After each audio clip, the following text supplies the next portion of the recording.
I've very little prepared. Okay. Well, so glad you do, because I was like, I don't want to prep a lot. I'm glad to just go for it. I'm much better. That's what you want to hear from a podcast interviewer. I prepared nothing. Yeah. That's how I preach when somebody asks me to preach. I'm just going to go up there and see what the Spirit says. Welcome to What We Really Want, conversations about connection. Settle in and get ready for a great conversation. Let's talk about what we really want. Hey, welcome back to What We Really Want.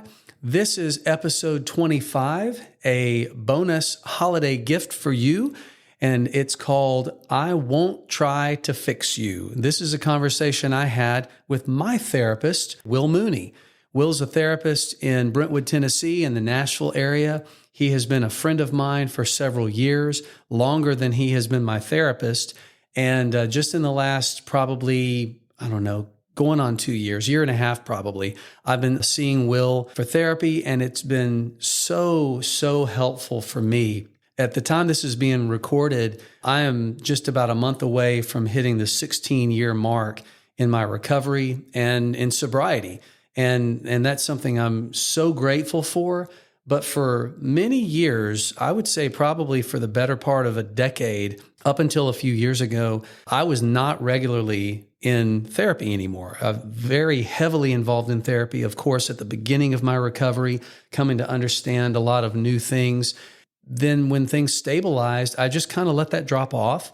A few years ago, I began to realize that, well, I always realized it, but I began for myself to value, hey, just because there's not a crisis doesn't mean that I wouldn't benefit and find value in going back to therapy as a form of self-care. Something that I've come to understand better about myself is something I bring into the space in a counseling environment when I'm the client is a long-standing belief and bias that whatever has me curious, whatever I've been thinking about, pondering, becoming aware of, that I'm bringing into this counseling space, I think that lifelong, historically, I've seen that thing, whatever it is, as a problem to be fixed or eliminated. If I could just identify what's wrong, then I can change it. And one of the things that's been so helpful for me is realizing that the experience I'm having, the feelings I am walking in with, aren't a problem. They may be unpleasant. I may not like them, but they don't need to be eliminated or fixed. Sometimes they just need to be understood. And because I'm someone who lives in my head a lot of the time, it's required a great amount of work slowing down. And that's one of the reasons why I love working with Will so much, because it starts with that place. What do you want for yourself out of this time? Will knows me well. He knows because I've shared with him and he's observed. He knows that I'm a person who has a life history of trying to think my way out of difficult situations. I almost said problem again. It's an old habit that dies hard. I've tried to think my way out of uncomfortable or difficult or challenging situations. Not to say that analysis and thinking and thoughtfulness isn't useful. Of course it is, but not at the detriment or at the exclusion of what I'm feeling. And so to learn how to integrate my thoughts, my feelings, all of who I am as a person into the challenges or just the awareness of what I'm bringing into day-to-day life has been so helpful. And working with somebody like Will has been very, very, very helpful for me. To go into a counseling relationship without there being like an obvious targeted scenario or situation that we're trying to tackle, but just really to check in on, hey, what's going on internally in me? What's going on in my world and in my life? I spend a whole lot of time with people who are in addiction and recovery, and that obviously has to have an effect. It has to wear on me. There's life changes happening. So there's just a lot. And to say it's a good thing to slow down and just to check in with where are things with my emotions, where are things with my thought life, where are things with me spiritually, and to have a person that can just sit and hold space and presence with me in a supportive way has just been so great. And so I wanted Will to be on the show, not only to talk about what it's like when we work together, but just to talk about what it's been like for him in his years of journeying and going from church ministry into feeling like therapy was something he wanted to pursue professionally full time, and just the personal growth in him that makes him a better therapist. We just thought that it would be helpful and maybe entertaining and interesting and beneficial for you to get to hear a conversation between a therapist and his client that's not bound by confidentiality. And so I really hope that you'll enjoy getting to know Will as we have this great discussion. Again, this is episode 25. It is a bonus holiday gift from us to you, and it is called I Won't Try to Fix You. Will Mooney, I'm so glad to be talking with you today. Welcome to What We Really Want. Thanks, Craig. Thanks for having me. Will is my therapist, so I've been looking forward to this. It's going to be interesting. I'm not trying to weasel my way into a free therapy session by doing this, but who knows what's going to come out of this conversation? Hopefully nothing where I'm breaking HIPAA laws. So, well, I'm the one who said it. So yeah, you are released to acknowledge on this podcast that you are my therapist. Yeah. I think this is documented, right? I mean, this probably holds up. Will, by now, we start out by pretty much asking our guests the same question every time. So I'm going to ask, what do you really want out of our conversation today? Love it. Thanks, Greg. I thought about this, and my thought has shifted since you first asked me to be on the podcast. When I have opportunities this is maybe generally something I'm learning about myself. When I'm in a conversation with somebody, or when there's some kind of weight to the moment, maybe a podcast or teaching or important, valuable conversation, or even a client session, one of my strategies that I do that is actually exhausting and is I try to perform, or I try to effort to feel like I'm giving something so that I feel valuable. And if I feel valuable, then I'm loved. And I do that all the time. And I thought, no, I'm going to do that with Greg. So I was literally kind of thinking about that, prepping that, praying about that.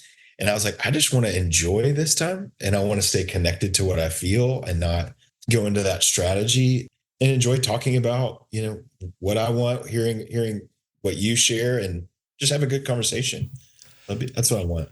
I'm curious, when you recognize the tendency to go into a strategy like that and name it, how effective do you find it to be at being able to not get sucked into it? Honestly, just naming it, it's like it creates space for me to not go into it. I mean, even as I do say it to you now, it's like, oh, good. I don't have to do that. I can choose not to. Yeah. And if you find yourself doing it, it's already been put on the table, and you say, you know what, let me step away from that. I found that there's something extraordinarily powerful about just naming the thing that I'm thinking that I feel is going to potentially be, or is already being, a distraction for me. That same. I was expecting that you would probably have given more thought to that question, simply because you and I both understand kind of where that question comes from, and where the title of the name of this podcast comes from, right? Oh yeah. I was literally talking about that question the other day I have a supervisee I was walking with, and he's like, I just always ask him that question. What do they want? And it sometimes doesn't go well. And we're just talking about the value of that question. And it is really, I could talk about that for a while. So we're going to get to that. But before we do, and for people who are listening who don't really understand exactly what we're talking about, we're not going to keep that from you. I mean, there's a very real purpose behind this podcast being called What We Really Want. And that question that we open our episodes with is the same question, or a variation of the same question, that you open up pretty much, I'm guessing, almost every therapy session that you have with a client, right? I'm doing my job. Yeah. And there's a reason for that. And we're going to get into that in just a few minutes. But so that people can understand or just know who it is that they're listening to, tell us a little bit about your own story, Will, just kind of how you came to be where you are now. Yeah. So now where I'm at as in private practice counseling, I got here. It's funny. It does feel pretty far back. I started thinking about counseling. I had a great mentor in high school who taught like a peer counseling class, and I loved it. And he said to me, he's like, this felt really natural for you. And he was right. I mean, that's how I learned to be valuable, is I listened to people and figured out what they want and became that. So I come by it honestly, A skill and a strategy at the same time. Exactly. Yeah. It was a honed strategy. Made me loved in my community and family very well. But anyway, so that was kind of early on. And then I love learning and figuring out stuff. I've kind of got this, like, I remember picking up a book as a kid on how things are made, and I just would devour it, and I just love that kind of thinking. And so bringing that into enjoying relationships and also really wanting to, be with people and help people, I kind of went on a journey all through school. I studied psychology just because I love those classes.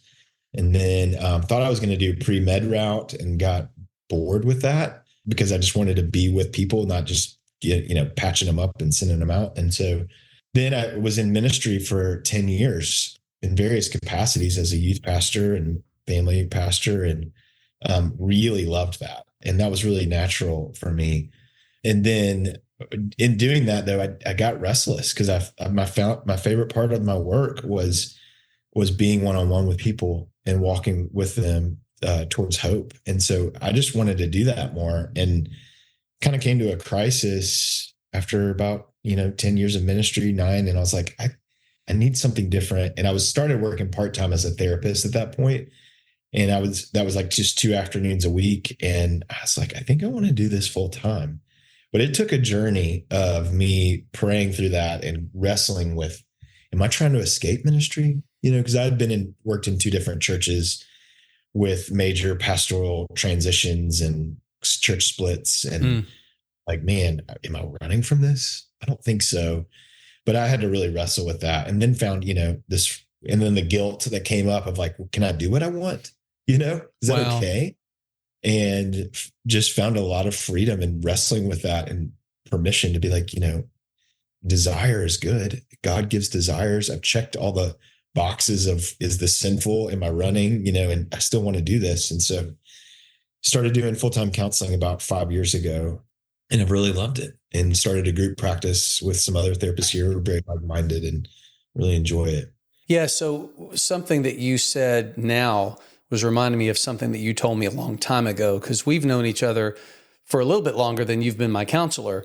But when you talked about your role serving on church staff and the one-on-one that you just said you enjoyed so much, am I remembering right when that I think you told me there came a point when you realized that, particularly with young men, virtually every one-on-one conversation you were having was kind of routing over to something involving porn or sexual brokenness? Yes, always. Well, and there's another part of that story. I mean, yeah, catch me up. The other part of the story is, so when I was right out of college, I was working in youth ministry, and I got kind of thrown into a situation where there was about 6 or 7 youth staff, and then that got cut in half because of firings and church stuff. And so I was managing it in my early 20s, taking 100 junior hires to camp and leading and teaching every week. Easy. Easy, right? No seminary training, just put them out in front of kids. I would lead worship too. So I was all the things. I loved it, but at the same time, I didn't know how to do it I was doing it probably more out of like gifting than I was out of fruit and out of connection to myself or to God. And started, this is where, porn and masturbation was a part of my story. That was how I would medicate as a kid, feeling lonely and isolated from trying to be who everybody wanted me to be rather than being myself. And so I would go to a fantasy, and so that happened, and that got just worse when I was in ministry right out of college. And I'd just gotten married too. And I was like, I got to start recovery. And so I started my own counseling then and started going to recovery meetings and went on a journey. And so, that's a longer story, but to loop back into your question, it was because I kept talking about my own journey as I was doing ministry. Even when I went away to seminary, I was like, I'm going to do a recovery group, and started being a part of leading some recovery groups after I got some good sobriety, and then came back to Nashville and said, well, this is going to be my journey, and I'm going to start talking about this as part of who I am. And so people would come to me, and and be like, I can talk about this with you. You get it. And so I just had more of these conversations because I was having them out loud. Do they ever like label you what they call me sometimes, the porn guy? I got the sex addict, and some people like that label or use that. For me, it was like, I just have a really unhealthy relationship with sex, and I can call it a sex addiction if I need to. But there was moments where, I had leadership say, well, you got to stop talking about this in church context. And I was like, well, I'm going to just not let you know that I am. That's fine. Because clearly you knew that wasn't the right way to handle it. Yeah. Yeah. Obviously there's wisdom in how you talk about it, who you talk about it with, but just being authentic is really what it means to do ministry and telling the truth, because it's not that I have the answers or can have figured it out. I just know the one who does. So is the lack of restraint by not being a part of a church staff one of the things that's appealing about your journey from working in the church to working as a private therapist? Good question. Like, you don't have people telling you can't say that anymore. Yeah, that's true. Yeah. I'm still ordained in the PCA and still teach some Sunday school. So I'm sure people would tell me they had feelings about it if I did there, but I feel gratefully, I think the way I would pressure myself, because it was my job in ministry to teach, I feel less pressuring of myself and more freedom just to speak what I feel and believe now that I'm not getting paid for it. But that is good. That's really nice. Yeah. When you were steering away from the medical route, because you don't want to just patch people up and throw them back out there, you want to stay in relationship with them. That makes a lot of sense to me. A, just because you're a relational person, as I've come to know you that way, but B, even tying that to what you said about how you like to read books about how stuff's made, like that curiosity that is so helpful in those one-on-one connections with people who are kind of pouring their stuff out to you. If you don't immediately jump to, well, this is what's wrong with what you're doing and this is the solution. I wonder how you got to that point, so that curiosity was already there. And then the compassion that's there because you know what it's like, because you shared that part of the reason for going in this was your own experience. And so you know what it's like to feel like you can't talk to somebody about it. And so to now be the person that others can talk to about it must feel like, among other things, kind of a privilege. Yeah. Oh yeah. I feel like my work is so sacred, and I feel like I get to sit with people who have tried to talk about it in other places, but have finally decided, okay, I've got to go there. And the beauty of counseling is there's this confidentiality where it's like, there's not going to be consequences. Unless they were going to hurt themselves or somebody else, they can say whatever they want, So that's really sacred to sit with people in that place. Yeah. Well, I want to start talking a little bit about these last several years when counseling is what you've done full time. And like you said, you've established a practice called Made and Matter Counseling. It's located in Brentwood, which is just outside of Nashville, Tennessee. You now have, is it 4 other therapists working along with you in the practice? Yep. And that's just in the last couple of years, right? That it's grown that much. 2 years as of this month. So yeah. One of the things that we hear and acknowledge a lot is no matter how many great, compassionate, qualified therapists there are never enough. and I imagine you could grow the practice even more and still everybody's going to be busy. Yes. Our whole practice, we've been referring out more lately because everybody is full. Right? What do you make of that? You've been around in church and counseling circles long enough to know, probably to remember when counseling was less accepted or recommended or endorsed within the church than it is now. Do you think that part of the reason why people like you are so busy is because there's value that is recognized by the church and there are more Christians who are feeling less inhibition to seek that kind of counseling, or is it more than that? We'll be right back. How have things gotten so out of control? How did something that didn't seem like such a big deal at first completely take over? Porn and sex addiction are destroying your life and killing your relationships. You know you can't keep going on like this, keeping secrets and telling lies. Something has to change. But how? Most men who struggle with unwanted or addictive sexual behavior have tried to fix it on their own. But sex addiction is powerful and complicated. Recovery is possible, but it isn't easy. It requires us to focus on more than just behavior. It requires us to look at our whole lives and the parts of our stories that contribute to addiction. If you're ready to find freedom, maybe it's time for you to get to the roots. The Roots Retreat is a 4-day therapeutic and spiritual intensive.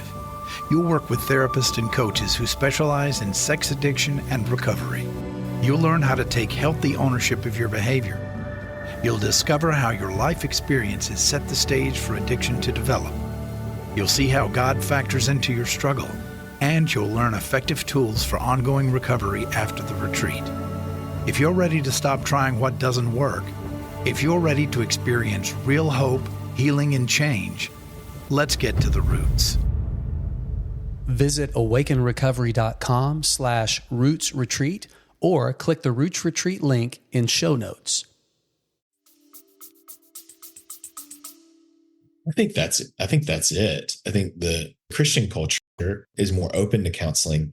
I think the counseling field has also shifted too, in the way that it's understanding people and relationships, where it is what was probably the gold standard, in the 80s or 90s, with CBT, cognitive behavioral therapy. And that was kind of the normal, not that it isn't anymore, but we've learned so much more, in the last 40 years for sure, about relationships and how those show up in attachment and trauma in the brain, that science has helped people that really you may be afraid of counseling before can see the value in it in a different way. Yeah. So what we've come to understand better with relationship and attachment, and how that is present not only in the confusing or the broken things that people are trying to come to understand, but even in appropriate ways in the counseling relationship. The shift that you have experienced, instead of assuming, let me just ask you, have you shifted yourself in the way you show up as a therapist compared to when you started counseling several years ago? Majorly. Yeah. I probably first started thinking counseling was not far from advice giving or problem solving, and prescribing techniques, or just maybe even this is probably more honest, more truthful. It's just help people get them to feel, if they feel, then they'll be okay, and if they cry, you've done a really good job. Yes. Yes. Okay. Good week. Yeah. We've got a couple cries. I definitely don't see it that way anymore. I feel like it's so important still to meet people where they're at, and attunement is so important, but maybe more on my side of the street, how I show up is being with them in a way that I'm not pressuring them to get somewhere, but being open and curious about exactly where they are and accepting them where they are, in hopes that they begin to internalize that and accept themselves where they are. And so that's a way of showing up with somebody that's way more curious than I probably was before. Mm-hmm. So what have you noticed as far as when you shifted away from an emphasis on the outcome that you hope for the client to being present with them where they are? What have you noticed about the outcomes that you would have been trying to push them to get towards? I had an experience a week or so ago where I noticed that I was trying to get somebody somewhere, and I was asking a very normal, curious question, like, what does it do for you to shame yourself? Something like that, which I realized was the right tool, right? Good question, exploring curiously what they're doing with the way they relate themselves with shame. But the place it was coming from was an effort to try to get them to see something and fix them, Mm-hmm. I realized, and it was a practice session with this other counselor. We were doing some practice work, and we paused there. I was like, she let me know how she experienced that question. She experienced it very shaming. Wow. Really? What? It was a curious question. Then I checked in with myself, and I was like, oh yeah, my intention was to try to fix you, which is communicating to her something's wrong with where you are. we need to fix you, And so, yeah. And the same question can hit very differently depending on, I mean, even this, like the mirroring that we do when we're like holding that close space with another person, they can read tone, they can read little subtle things on our faces. And some of the stuff that was driving that desire probably just came across to her nervous system, didn't it? 100%. Right. Limbic resonance is a real thing. Interpersonal neurobiology. Our brains can pick up way more than words. It's so much more happening. And she picked up on it, and then to be able to come back, and this is what was helpful, to come back after noticing that and ask us something similar differently in the same moment with that same person I was working with, felt really different when I asked it, and it landed really different for them. It is so crazy. So all that's more how I'm learning, man, it is so much about me and how I'm relating to myself in the room with somebody than it is what I say. Yeah. Well, I think right now in the last few minutes is one of the reasons why I wanted to record an episode with you, because, the whole backbone of the podcast is connection. I mean, it's in the subtitle. These are conversations about connection. And I know that the style or the mode of counseling that you and other friends of ours have been moving toward for the past several years is one that really focuses on states of connection and disconnection and the strategies that, fuel disconnection and all that. So I wanted to get you to talk about that in just a minute. But first, just kind of making it personal, in the time that you and I have been working together, it's funny because I've gotten the basic level training in the same stuff that you have. You've gone a lot farther than I have. And so initially, my biggest concern as a counseling client is just being completely in my head, right? And not really going to the places where I need to access what's going on. And so, the parts of working with you that have been really helpful for me is that that about me and can kind of check in with that. And a lot of times you'll just kind of sit there and let me work out some things that need to be worked out.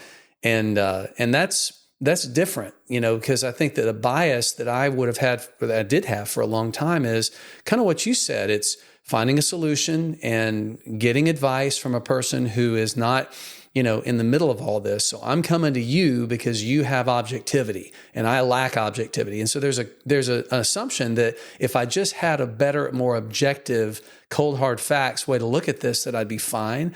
And it's just staying so much in the place that's comfortable for me, which is in my head. And so a lot of times when we've got a session scheduled and I'm like, man, like I'm not aware of anything that's wrong. I'm not aware of anything that like has a lot of heat behind it. What do I want to talk about?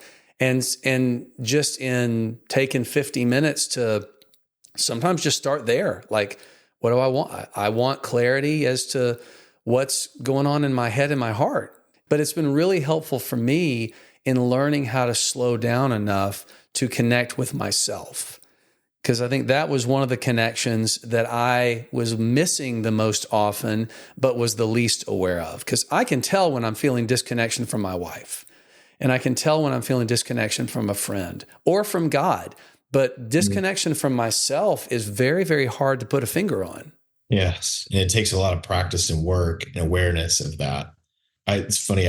So I've been doing my own therapy as well. And I've noticed that, because I'm doing this similar type of therapy, which just to be explicit about it, it's called NARM, Neuro-Affective Relational Model.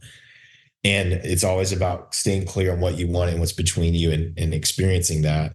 And I'm now way more able to track what's going on inside of me and my intentions, because I've been practicing answering that question and being aware of it in myself. So I'll be having a conversation with somebody, and it was another therapist recently, and I started going into explaining and all these things that were like way off from what she was looking for, or what we were talking about. And I caught it midway through. I'm like, oh, I think I want to sound important. Yeah, I don't want that. I'm noticing I'm doing that. Hey, tell me more what this is like for you. Here's what I'm feeling about this. Because I realized I wanted connection rather than to figure out something, And so that was great, because I'm having to work on that and practice that. I'm getting more of the connection I want with myself and with others. It's really different. So if people are coming to see you and they're living from a place of disconnection. They've incorporated their own strategies for who knows how long. I mean, they started living by a strategy before they even probably knew to call it a strategy. And those strategies have maybe evolved as they've gotten older, and they look different than when they were a kid. But somebody who's been living with a strategy from a place of disconnection, what does that look like? I mean, how do you recognize it in clients? Well, usually if they are, they're talking about what they want as something that they need to be doing. Like, I want to fix this. I want to show up this. Or they're talking about somebody else, It's like, got an email from a client recently that was like, hey, Will, need to get some more sessions in with you because I can't figure out how to be more present for my wife. Okay. And what he's wanting, or is he wanting something for somebody else? So just even the language is about other, or about doing, or even not even first person. People talk a lot in second person. It's like, when we do it a lot. I'm doing it kind of right now. Like, you do this a lot when you want to connect. We do this. It's like, no, versus saying I do this to connect with people as I talk in second or third person, and there's a difference between connecting to myself versus somebody else. And I'm doing that. Yeah, for sure. And I mean, it makes sense because if a person goes, well, you get up in the morning and you're in a bad mood and you yell at your wife and you scream at your kids and blah, blah, blah, blah, blah. That's a hypothetical, that's a culture or society thing. But to say, this morning I woke up in a bad mood and I yelled at my wife and I screamed at my kids and I feel like a sack of crap for doing it. That's vulnerable. And like, I don't know what you are going to think of me when you hear me saying that I did those things. And so it's a whole lot easier to keep it general and neutral rather than to make it personal. So if somebody's doing that in a session, I've done a lot of coaching. And so I know I've had to do a lot of work around slowing my roll to not try to change them and get them to looking at it differently too fast. It's almost like the visual of standing behind somebody, shoving them down a path versus walking down the path and inviting them to come up on their own and join you. Like, do you feel that tension? And if you do, like, how do you manage that? How do you deal with that and know that maybe this is going to take a long time? Maybe sometimes clients get frustrated, like, I've been coming to you for this long and I'm still struggling with this. Like, are those some of the things that you deal with? Yes. Yeah. And honestly, there's things that I'll miss for a long time with a client and I'm not seeing it. And then I'll catch it. But I think if I'm going slow and, like you said, and being curious, it will reveal itself. I'm having two thoughts. I'm trying to decide which way to go. I think for example, I had a client I've been working with for a while, and honestly, some of the work I've been doing in my own journey in counseling, I've become more aware of the ways I disconnect by trying to figure things out with people that I'm sitting across from. And I realized when he and I were meeting, I was like, I think we've been stuck for a while, because when he starts talking about, he's maybe naming a feeling word, I go in to try to figure out why he's feeling that. Right. And we've been in a loop around that for a long time. And it was a session a couple of weeks ago, I've started on I'm keeping more notes now on my sessions. And I'll write at the top of my notepad 50-50, which is reminding me to stay on my side of the street, my 50-yard line. And if I'm doing that, I'm trying to keep what's happening inside of me. And so I was noticing when I was with him, because I was writing more about what I was feeling. It's like, I'm feeling really connected to this client. I'm with him. I'm not efforting to try to get him anywhere. And I noticed he started connecting to some vulnerable emotions, some real sadness and grief. And then all of a sudden I was like, what's this like to be with this sadness and grief?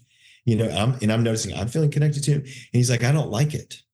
I don't want to be here. This isn't what I want, Will. And he had brought in a book about I think it was a Kurt Thompson book about something that was really good about hope and pain. And he's like, I don't have hope here. This is really painful. And I immediately got afraid. And I was like, oh, I'm not helping him. right? He wanted that hope, and I'm not sitting. And so I went into my figure out how to fix his feelings strategy. And literally we got to the end of the session. We're like, what just happened? I was like, yeah, that was weird.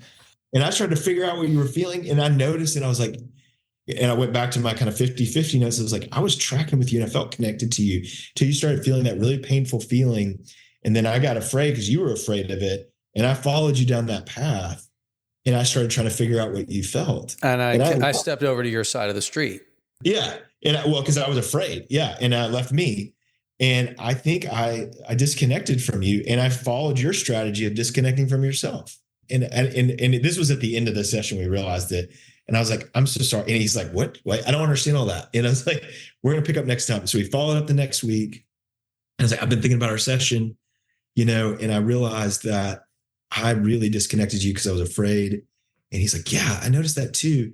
And I was like, I think you and I have the same strategy. We both try to figure out what we feel when we feel really vulnerable things. And he just starts crying because he's like, this is what people always have done to me. When I start to feel things, they try to figure it out rather than be with me. And it was a very redemptive, reparative thing. But, I'd worked with him for sessions where I wasn't noticing I was doing that. And I just started noticing that was a strategy I do because I'm trying to work on tracking myself with people better. And so, I don't know, that's a long story. Yeah, no, I love it because I think we can all more easily understand the concept of trying to fix somebody's feelings. Like, no, don't do that, because there's nothing wrong with their feelings, but trying to understand their feelings and focusing on that can actually turn into a form of fixing.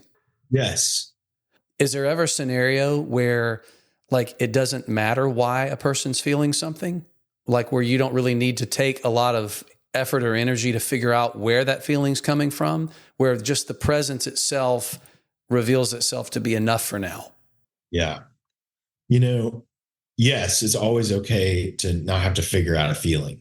I think that's part of just being human, is treating myself as a subject versus an object to be studied and figured out, and to honor my subjectivity. So there's no reason to have to figure out a feeling or even know exactly where it comes from. But it's hard because if the persistent feeling is a lack of hope, who wants to leave somebody in that place? Well, that's what I was with that client. I think that there is some nuance to it too, where there's certain feelings, particularly fear and shame, that are very isolating and very negative. So if I am working with a client and they're in a shame spiral, if I start leaning into the shame and he starts identifying it with it more and more because we're exploring it, we're not helping. We're not getting anywhere. We want to zoom out of shame and sometimes fear as well, where anxiety, where it's like, these are just so with the way they talk about it in NARM is shame and anxiety are actually not true feelings. They're more states that we go into away from more default primary feelings, such as sadness, anger, grief, or joy. And so by really focusing too much emphasis on figuring that out, we're maybe unintentionally colluding with that state of being, which is distracting us from what's really underneath it.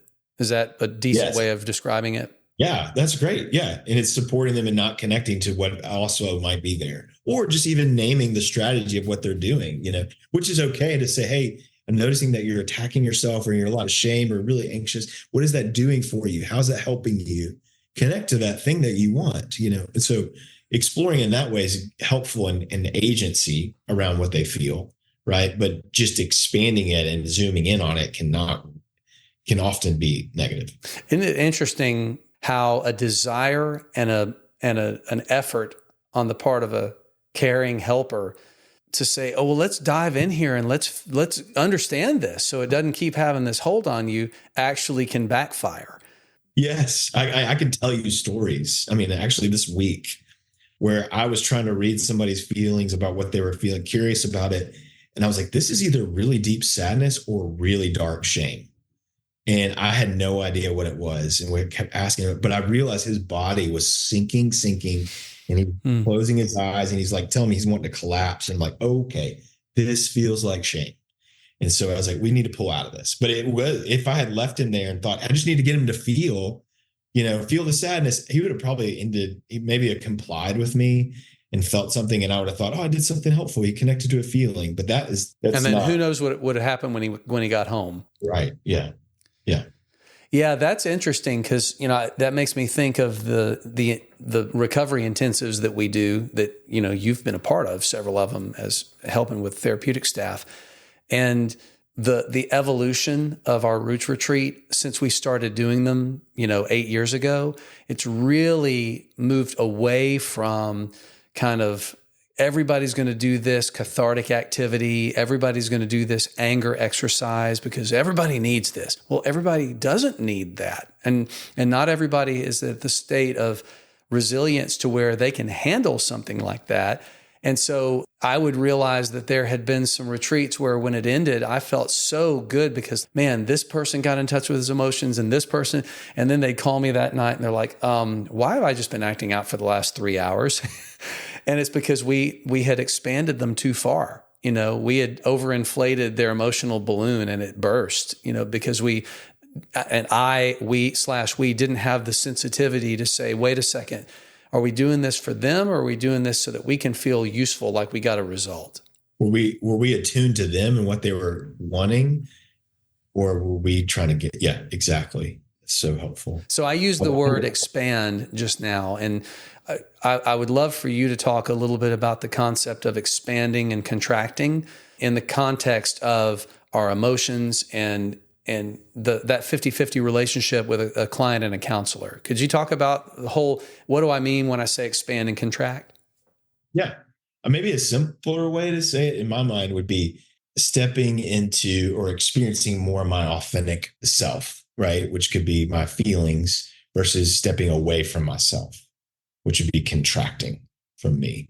And so it can be an emotional experience, right? Where I start maybe shaming myself, which is disconnecting from who I am, or being super anxious, trying to figure out and fix and spin. Those are all ways of I've moved out of my connection with me, or some people would call it window of tolerance, and I'm now in a strategy to get away, disconnect, but to expand means to move into more of who I am, feel a feeling. It doesn't mean I'm having this huge cathartic moment.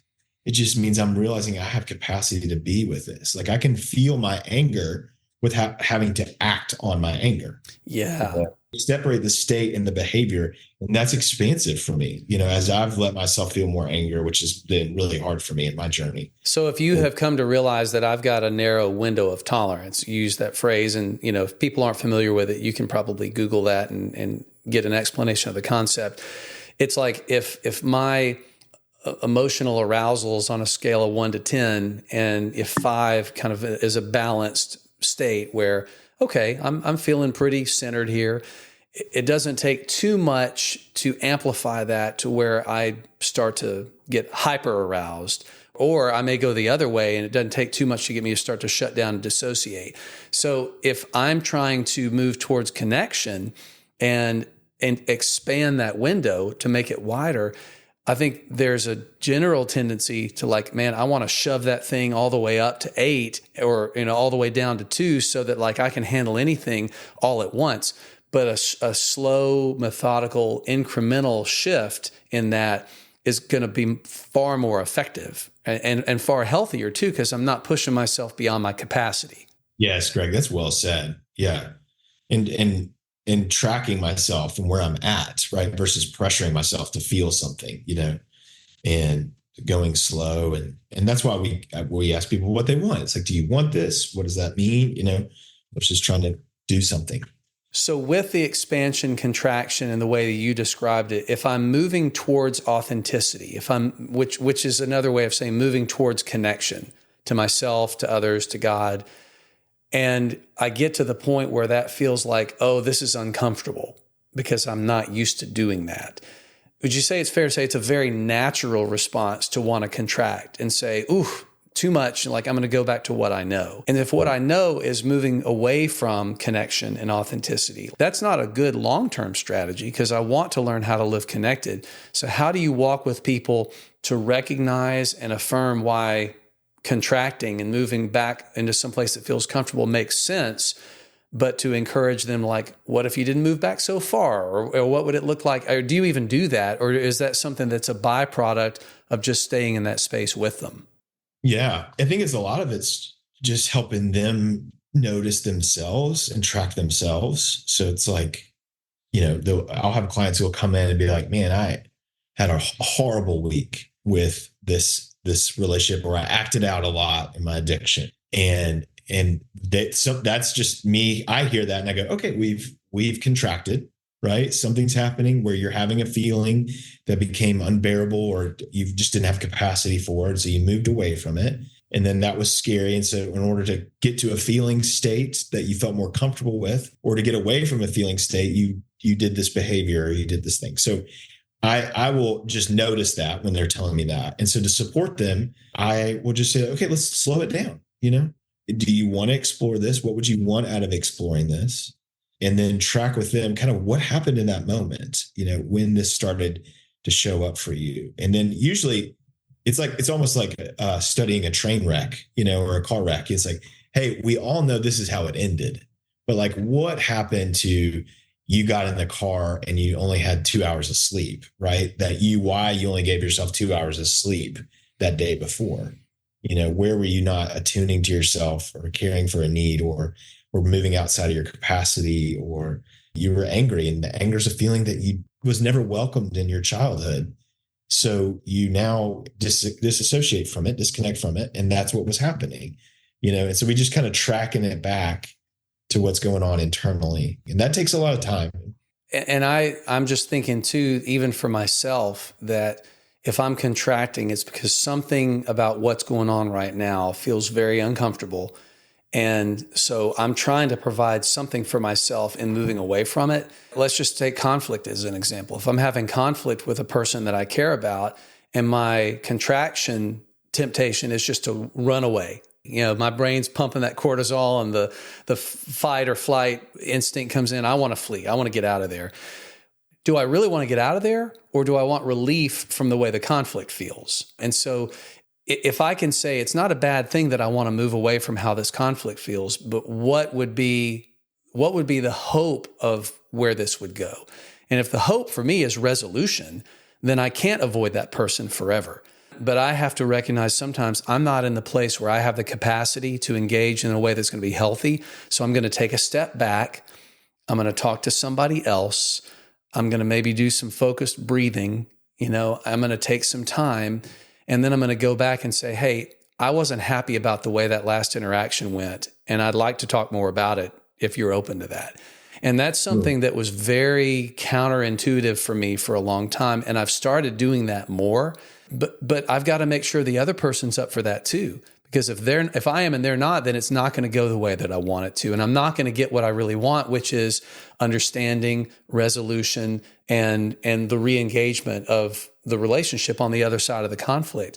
So I get quick sense of relief by just running away, or I can try to get a quick sense of relief by bulldozing them into a conversation that neither one of us is prepared for. But again, we keep coming back to that slow down phrase, right? And that's just maddening.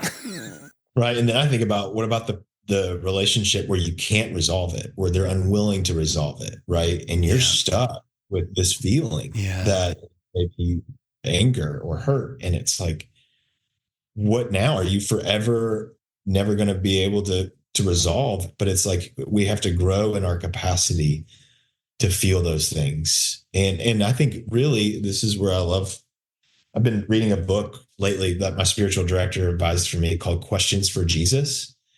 And it's going through the Gospel of Matthew and taking significant questions and longings of your heart and just bringing them into a relationship with Jesus. And so that's where you taking those, maybe not to that person, but taking them to Jesus to help you, support you in being with that. And I found that so helpful, particularly in my desire to be cared for or held or seen when my wife is not able to do that because of whatever's happening. I'll get angry at her and then I want to withdraw. That's when I want to go act out or something. It's like, no, I got to take this longing that's good and this anger that I feel, and I can take it somewhere and I can feel that, and wait for him in that. And that's not a short road to get to where we have the ability to do that. But maybe offering a hopeful vision as we're kind of wrapping up here. You've seen people develop the ability to do what you're just describing. Yeah. And I mean, in yourself and in others. Yes. Yeah. It takes a lot of time, a lot of kindness, curiosity, a lot of grace, a lot of community, people modeling that, because I'm not naturally going to do that to myself. I need others to show it to me so that I'll continue to give that to myself. And other people too, to recognize that they see it happening in you. Totally.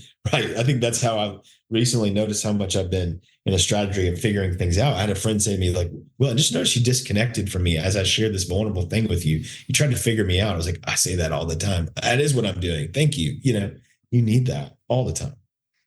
Man, that's so good. So good. Does this feel like a good place to stop for today?